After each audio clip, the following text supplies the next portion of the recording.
দাওয়াত না দেয়ায় এসএসসি পরীক্ষার্থীদের বিদায় অনুষ্ঠানে বন্ধ করে দেওয়া হয়েছে এবং স্কুলে তালা লাগিয়ে দিয়েছে স্থানীয় বিএনপি নেতারা।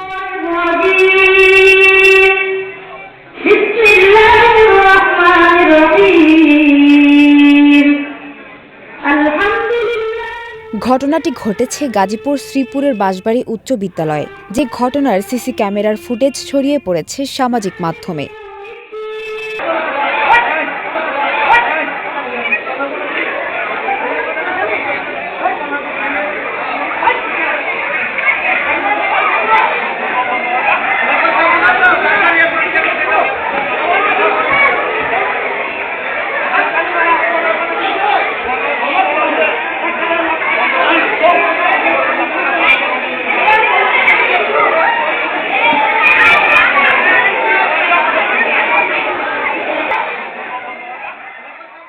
অভিযোগ পাওয়া গেছে, অনুষ্ঠান চলাকালীন স্থানীয় কিছু বিএনপি নেতা প্রধান শিক্ষকের হাত থেকে রিসিভার কেড়ে নিয়ে ভেঙে ফেলেন এবং তাকে হুমকি প্রদান করেন।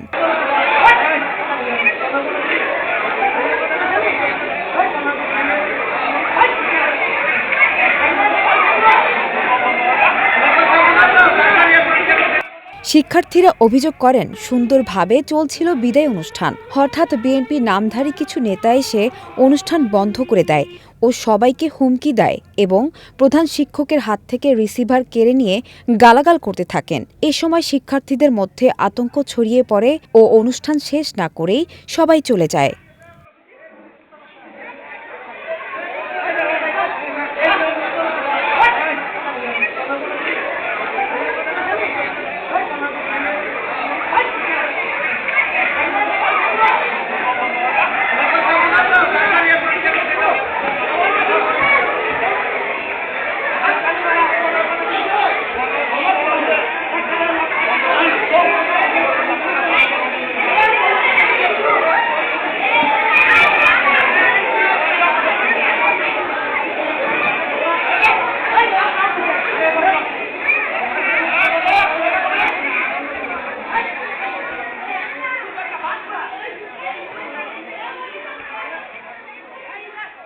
সানজানা তাবাসসুম, বৈশাখী সংবাদ।